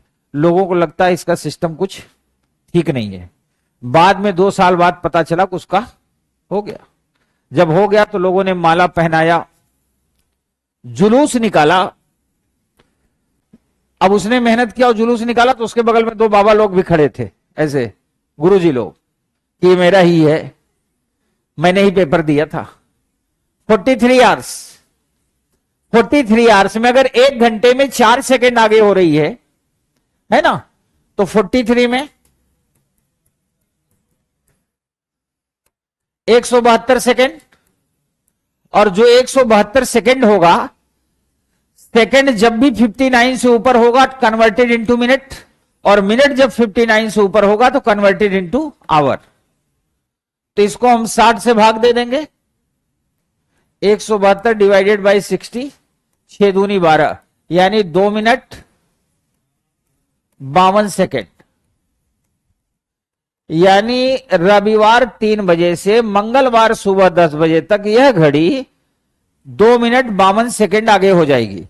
तो क्या क्या समय दिखाएगी? Option C.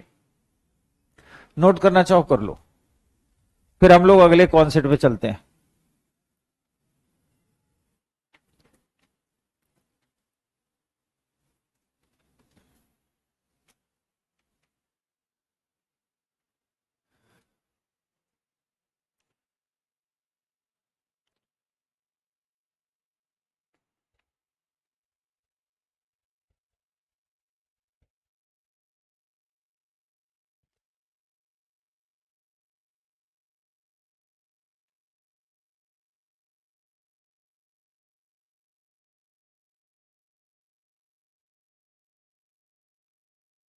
कोई डाउट है बच्चा?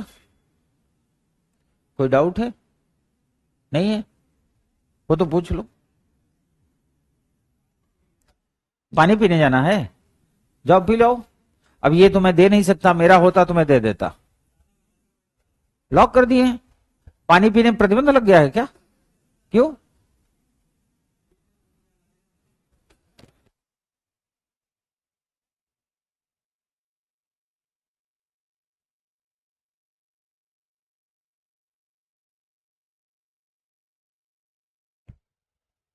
फिर यहीं बैठ जाते थे। ले लो। दूं?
हाँ हाँ बोलो। काफी देर से बोले नहीं, उनमें चिल्ला लो जितना चिल्लाना। ऐसे नहीं, मैं इधर फेस करता हूं फिर चिल्लाना, ठीक है? अब इसके बाद चिल्लाने का मौका नहीं मिलेगा, ये आखिरी मौका है। ऑप्शन ऑप्शन बी है कोई? ऑप्शन सी?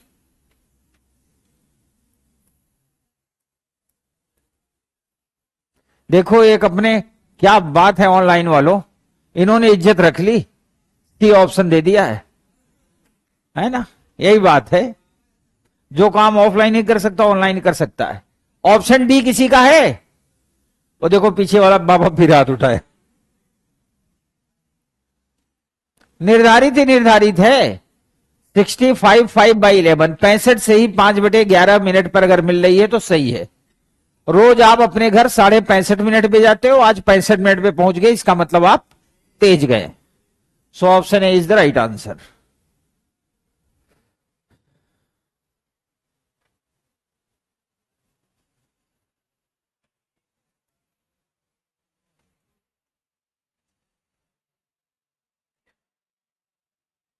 ये क्या है? गोला है घड़ी?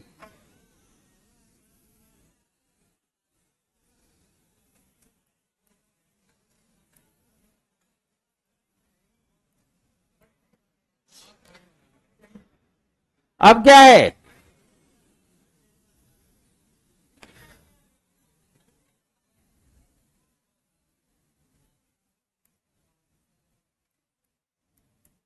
अब क्या है?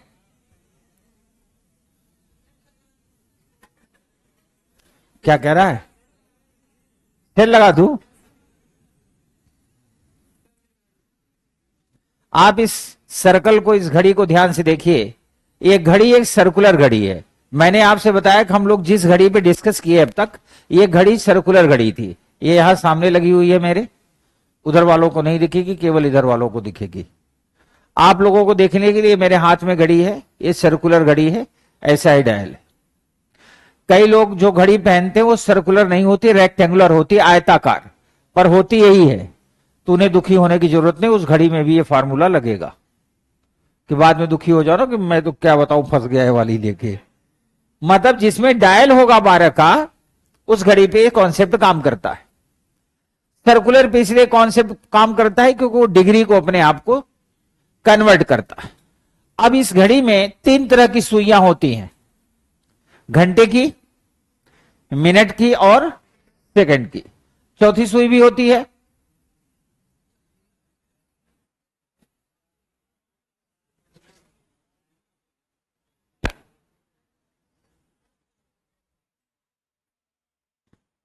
एक लड़का कह रहा है सर होती है अलार्म वाली। हमने कहा होती है, करना। उसको था कहीं अलार्म वाली सुई हमें डिफाइन ना करनी पड़े, तो छोड़ ही देते हैं। अब देखिए,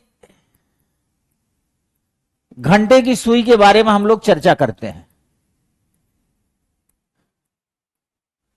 कि घंटे की सुई का जो फीचर है, नेचर, वो क्या है, इस पे डिस्कस करते हैं। आप ध्यान से देखो, आप कल्पना करो कि ये मेरे सामने घड़ी है, कर लिया करो। और मैं आपको बताऊं, आप हमारे स्टूडेंट हैं, एक बात मैं आपसे शेयर कर दूं। आप मुझे कोई भी सब्जेक्ट दे दो, रैंडम दे दो कि सर ये 25 पेज आप देख लो, आधे घंटे बाद हम इस पे डिस्कस करेंगे। तो जब वो 25 पेज मैं देख रहा होऊंगा और उसको मैं पढ़ रहा होऊंगा, तो हर पेज को पढ़ते वक्त, हर लाइन को पढ़ते वक्त उसको एजम्पशन लाइन में डालता चला जाता हूं। एजम्पशन का मतलब कल्पनाओं की दुनिया में। और आप जब कल्पनाओं की दुनिया में उनको डालते चले जाएंगे और लास्ट पेज तक पहुंचेंगे, तब तक आपके कल्पनाओं की एक फिल्म तैयार हो चुकी होगी। यानी जिसे कहते हैं सारांश। उस 20-25 पेज का लगभग सारांश आपके दिमाग में सेट होगा। और सारांश की एक खासियत होती है, बचपन में नहीं, अभी आप बुजुर्ग नहीं हुए हो, बचपन का मतलब 8th में, 9th में, 10th में, 11th में, 12th में। और जब मैं 8th, 9th, 11th, 12th बोलता हूं तो कुछ लोग मेरी तरफ ऐसे देखते हैं जैसे ये पहली बार सुन रहे हो। ये क्लास है जो आप पढ़ के यहां तक आए हो। 8th में, 9th में, 10th में पढ़ा होगा, हिंदी और इंग्लिश में भी। इंग्लिश में समरी और हिंदी में सारांश। आप में से कोई ऐसा है जिसने सारांश के बारे में कभी सुना ही ना हो? ठीक है। एक इतना बड़ा परिच्छेद होता था। देखिए हमारे देश का दुर्भाग्य देखिए, इतना बड़ा परिच्छेद होता जिसे कहते थे गद्यांश। याद आया? याद आया होगा, पूछूंगा नहीं, इसलिए हां बोलते रहना, क्रॉस क्वेश्चन नहीं पूछूंगा, माफ कर दिया। इतना बड़ा गद्यांश होता जिसे कहते थे अपठित गद्यांश। उसको गुरुजी ने पढ़ाया रहा होगा। उसमें 3 तरह के प्रश्न पूछे जाते थे। पहला शीर्षक, टाइटल, है ना। दूसरा पूछता था उपरोक्त गद्यांश का सारांश क्या होगा। और तीसरा पूछता था कि जो उसमें कैपिटल लेटर में, बोल्ड लेटर में, अक्षरों में लिखे गए हैं, उनकी व्याख्या क्या होगी, रेखांकित। अब ये 3 सवाल पूछता था। हकीकत यह है कि अगर ये आपने डेप्थ में पढ़ा होता, गहराई में, तो अगर किसी टॉपिक को पढ़ करके हम उसके टाइटल यानी शीर्षक का अंदाजा लगा ले, इसका मतलब यह होता है कि हम एक पूरे पेज को पढ़ के राइटर के मेंटल कंडीशन का अंदाजा लगा सकते हैं। यानी व्हाट अबाउट द टॉपिक। अगर किसी टॉपिक पे 4 पेज लिखा गया है तो जाहिर सी बात उसका एक शीर्षक होगा, और अगर शीर्षक ढूंढने की कला, जैसे अभी हम पढ़ रहे हैं कि दक्षिण भारतीय कला या दक्षिण भारतीय मंदिर वास्तुकला, अगर मान लिया हम पढ़ रहे हैं तो ये तो टाइटल उसने ऊपर दे दिया कि दक्षिण भारत के मंदिर की वास्तुकला, आर्ट एंड कल्चर में पढ़ रहे हैं हम, लेकिन ये तो उसने टाइटल दे दिया ना। लेकिन 10 पेज पढ़ने के बाद हमें याद नहीं होता।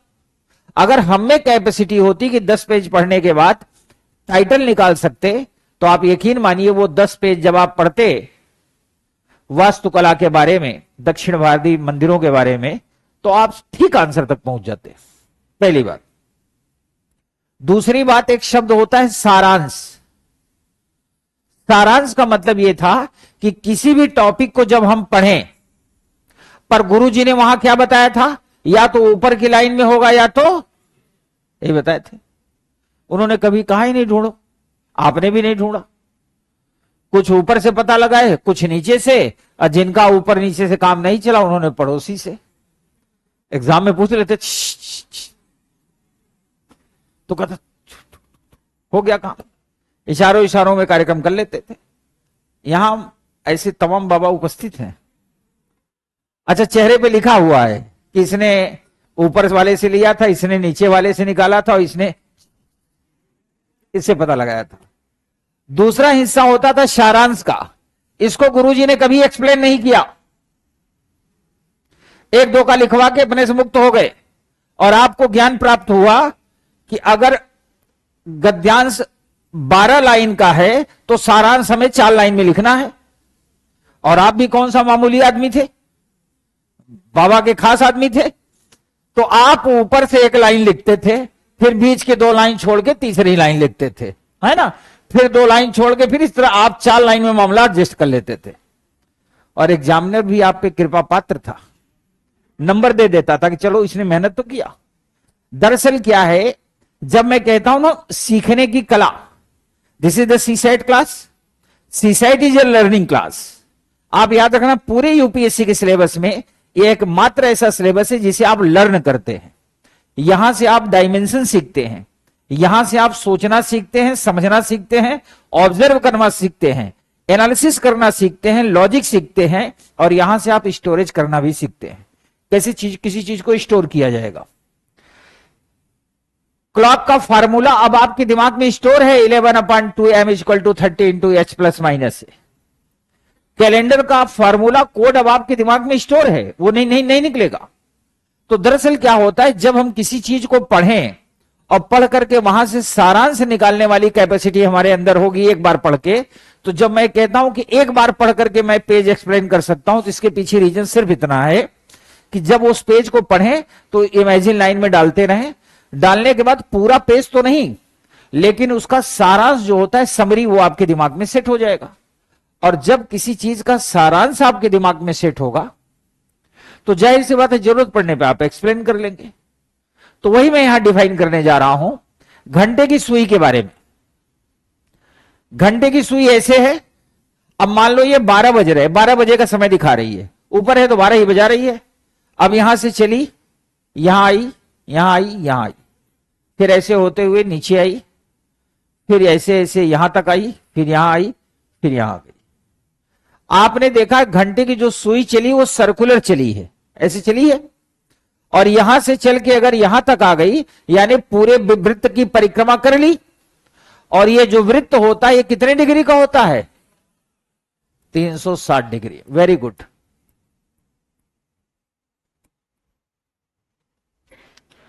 अब फिर देखिए पूरा 360 डिग्री है।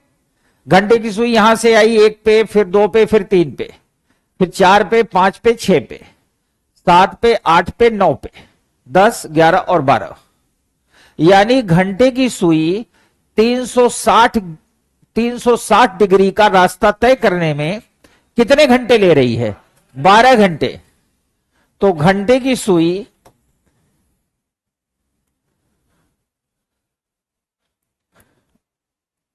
12 घंटे में चलती है 360 डिग्री, तो 1 घंटे में चलेगी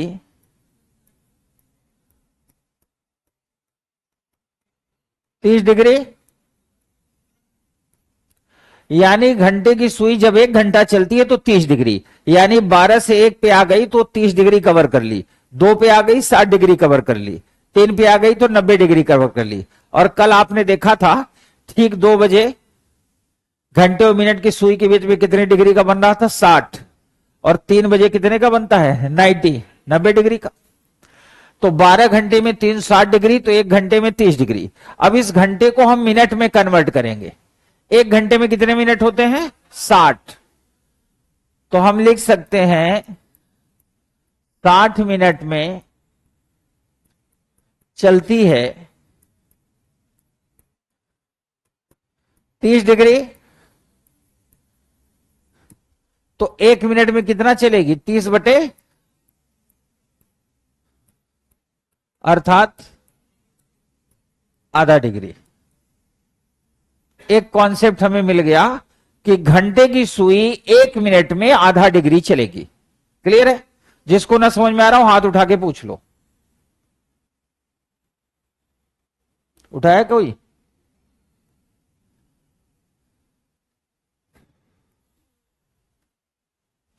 ये तो मामला था घंटे की सुई का। अब हम चलेंगे मिनट की सुई के पास।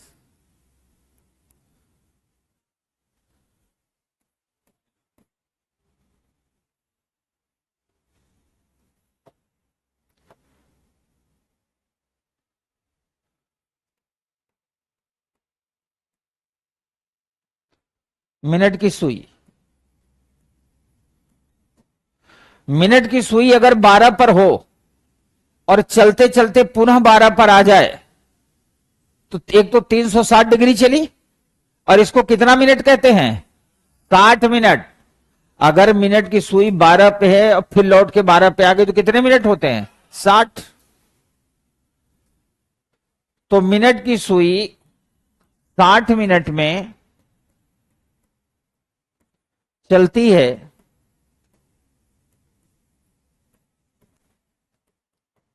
360 डिग्री। तो 1 मिनट में कितना चलेगी,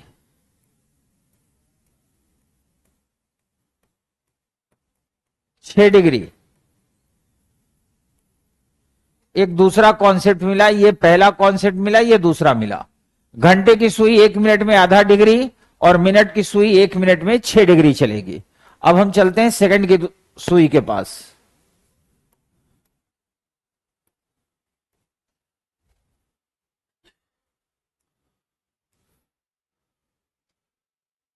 इसको हटा दें।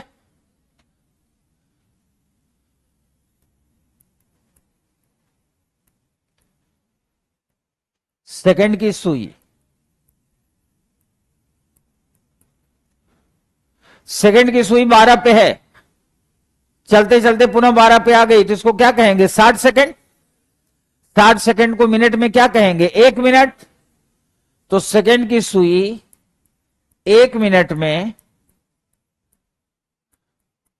चलती है 360 डिग्री। अब अगर मिनट के बिहाफ पे तुलना करें तो घंटे की सुई आधा डिग्री, मिनट की सुई 6 डिग्री, और सेकंड की सुई कितना चलती है, 300। और सेकंड की सुई 1 सेकंड में कितनी डिग्री चलेगी ये भी देख लेते हैं। सेकंड की सुई 60 सेकंड में चलती है 360 डिग्री। तो 1 सेकंड में कितना चलेगी,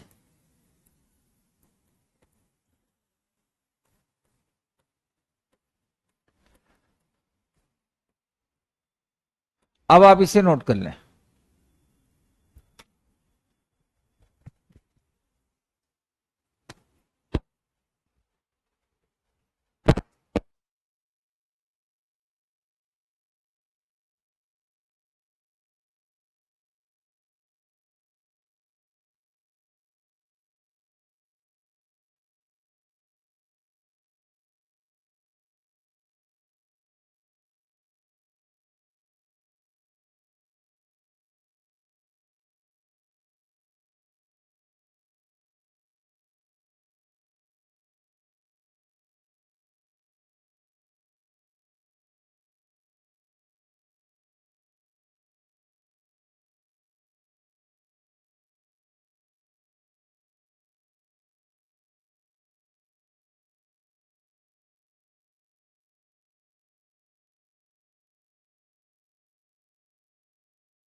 घंटे की सुई 1 घंटे में आधा डिग्री, सॉरी, घंटे की सुई 1 मिनट में आधा डिग्री, मिनट की सुई 1 मिनट में 6 डिग्री, और सेकंड की सुई 1 मिनट में 360 डिग्री। ये याद रखना, घंटे की सुई 1 मिनट में आधा डिग्री, मिनट की सुई 1 मिनट में 6 डिग्री, और सेकंड की सुई 360 डिग्री। और इसको इतने ध्यान से मैंने एक्सप्लेन करा दिया है, और आप इसको केवल 2-3 बार प्यार से देख लो। और इसको मैंने 3 कलर में क्यों डिफाइन किया? दिस इज द साइकोलॉजी, ये मनोविज्ञान है। अगर मैं चाहता तो एक ही कलर में भी बना सकता था, लेकिन मैंने 3 कलर में इसलिए किया, अब ये आपके दिमाग में 3 सेक्शंस में जाएगा। जैसे केवल व्हाइट पे होता तो आपका दिमाग एक सेक्शन में इसे स्टोर करता, फिर कुछ दिन बाद सेकंड मिनट हो जाती, मिनट क्या हो जाता? मिनट हो जाता, समझ गए? अब लेकिन क्या है कि चूंकि all are the in different colour, अब ये आपके दिमाग में अलग स्कैन होगा, ये अलग स्कैन होगा, ये अलग स्कैन होगा। ये भी मनोविज्ञान सीख लो।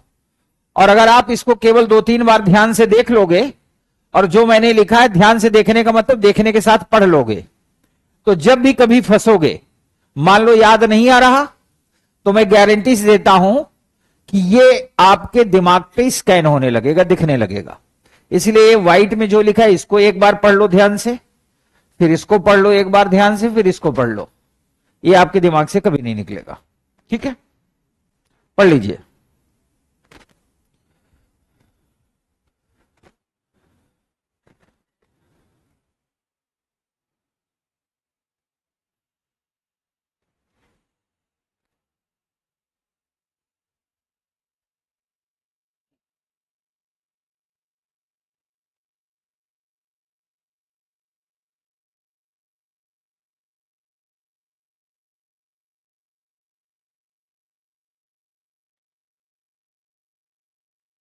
अब आप में से कुछ लोग ऐसे होंगे जिन्हों तीनों कलर में अंतर नहीं दिख रहा होगा।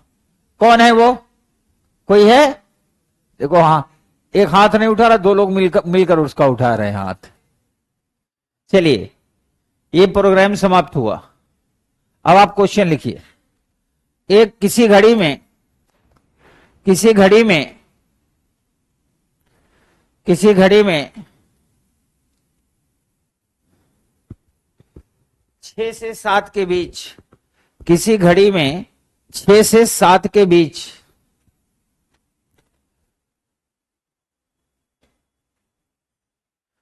किसी घड़ी में 6 से 7 के बीच वह कौन सा समय होगा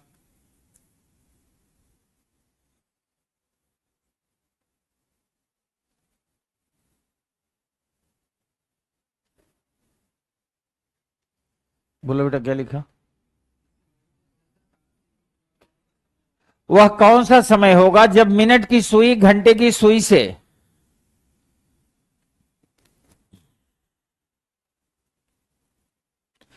3 मिनट आगे होगी? वह कौन सा समय होगा जब मिनट की सुई घंटे की सुई से 3 मिनट आगे होगी? और याद रखना, यहां जो मैंने बोला है 3 मिनट आगे होगी, मिनट तो 3 है, लेकिन आगे होने का मतलब डिस्टेंस। यहां जो 3 मिनट है वो टाइम नहीं है, क्या है? डिस्टेंस। निकालिए।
कैसे?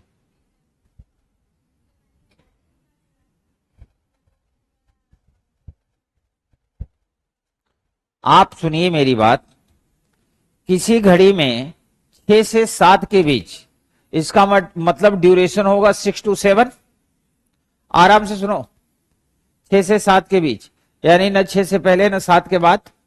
मिनट की सुई घंटे की सुई से 3 मिनट, जब तक उसने 3 मिनट बोला, मिनट इज ए टाइम, जब उसने कहा 3 मिनट आगे होगी तो now minute is a distance. बस बस हुआ कार्यक्रम। ये देखिए, ये आखिरी क्वेश्चन था मेरी तरफ से। फॉर्मूला आपको याद ही होगा, 11/2 m equal to 13/h plus minus a. मेरे फार्मूले की एक खासियत होती है कि सारा टाइप इसी में सेट होगा। अब यहां पे h की वैल्यू क्या होगी? 6। मिनट आपको निकालना है, याद रखना वो 3 मिनट मिनट नहीं है। और एंगल 3 मिनट की डिस्टेंस, जो डिग्री निकालते हैं वो डिग्री ही डिस्टेंस है, पता है? क्योंकि घंटे की सुई में बोला था ना डिस्टेंस चल रही है। तो 1 मिनट में कितने डिग्री और 3 मिनट में 18। तो ए हो जाएगा 3 गुणित 6 बराबर 18 डिग्री। कार्यक्रम हो गया।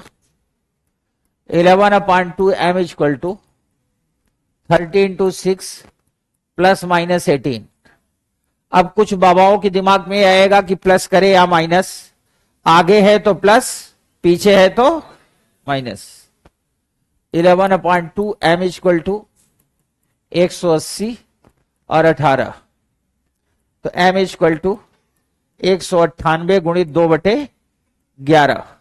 11 एक कम 11, 11 अठे 88, 18 दूना 36।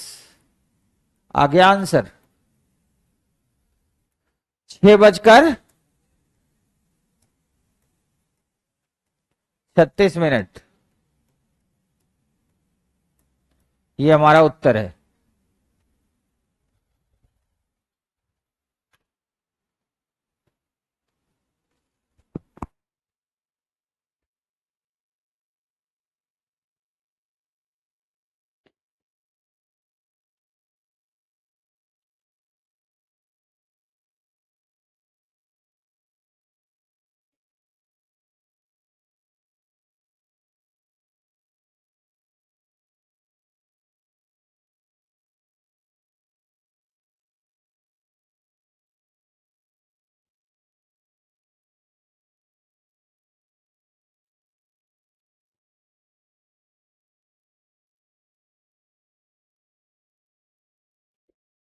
हो गया।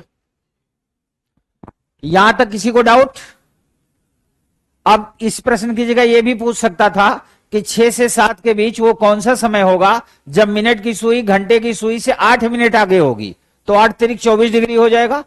7 मिनट पीछे होगी तो 7 तिरिक 21 डिग्री हो जाएगा। पीछे में माइनस और आगे में प्लस। आज की क्लास यहीं पे समाप्त।